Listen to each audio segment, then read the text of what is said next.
Jumpa lagi bersama saya Gio. Dalam kesempatan kali ini saya akan mencoba untuk menjelaskan sebuah makhluk langit yang tidak bisa terkena petir.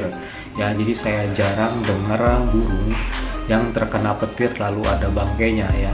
Untuk pesawat sendiri ya, ciptaan manusia biasanya dilengkapi dengan anti petir atau penangkal petir di bagian ekornya di belakang pesawat. Tapi kalau burung itu tidak mempunyai penangkal. Tapi anehnya di sini si burung ini kalau terbang itu nyampe ke langit kayak gitu. Jadi si burung ini terbang di atas rata-rata. Kalau lagi hujan, lagi terik, dia tuh masih tetap terbang, jadi nggak takut sama hujan. Nah, burung apakah itu? Kalau daerah sini biasanya manggil burung kapinis ya. Kalau di tempat lain ada yang bilang apus-apus ya. Jadi si burung ini terbangnya bisa mencapai ketinggian berapa puluh kilometer. Untuk terbangnya sendiri lamanya bisa mencapai 10 bulan non-stop itu guys, berdasarkan penelitian kayak gitu.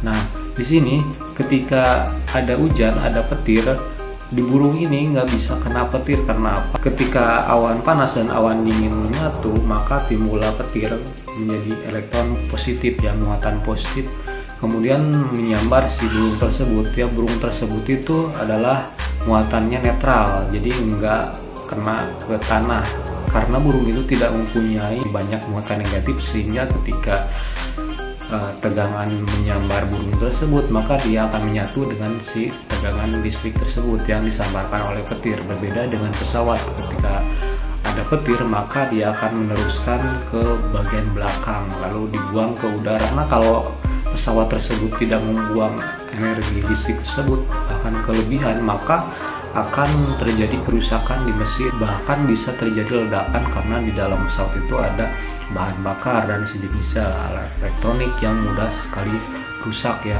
Contohnya kita kalau pakai alat rumah, misalnya nonton TV atau pakai pemancar atau parabola, itu biasanya kalau kena kilat langsung ya udah tamat. Tapi kalau ini kalau menurut saya itu susah dihitung oleh nalar. Belum ada yang menjelaskan burung ini kenapa tidak bisa terkena oleh petir, lalu kemudian banyak bangke-bangke burung yang terkena petir di bawah ya. Saya belum pernah dengar beritanya sampai sekarang. Sementara energi yang dihasilkan oleh petir itu adalah positif ya, sedangkan positif tersebut mencari lawannya itu negatif. Kalau burung misalkan contoh terbang lalu singgah di antara kabel listrik, dia tidak akan kesetrum karena di satu kabel aja. Tapi kalau misalkan kakinya menginjak dua kabel, pasti dia akan tersetrum kayak gitu ya.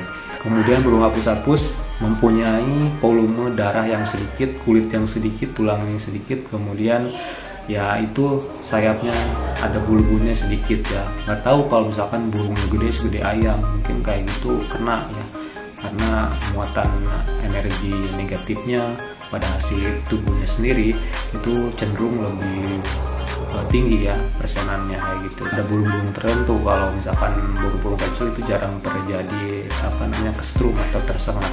Nah, kalau misalkan lagi terbang tuh biasanya burung-burung itu tidak bisa terkena oleh listrik, sengatan listrik, karena burung tersebut tidak menginjak tanah atau jauh dari muatan negatif kayak gitu. Nah, sedangkan burung pesawat sendiri itu udah mempunyai penangkal petirnya kayak gitu. Nah, untuk ya misalkan ini, kalau misalkan manusia terbang nih kan ada petir atau kita singgah di satu kabel, kalau misalkan kitanya aman, nggak berbanyak muatan negatif, mungkin ya kita nggak bakalan kesetrum, kecuali kita kalau pegang dua kabel kayak gitu, kayaknya langsung banyakkan orang langsung jatuh. Darah itu kan merupakan air ketika disentuh, kemudian tangan kiri dan tangan kanan itu sama aja kita menyambungkan tegangan ya secara keseluruhan, dan kita akan memberhentikan jantung dan darah-darah akan mulai kering ya, terbakar kayak gitu.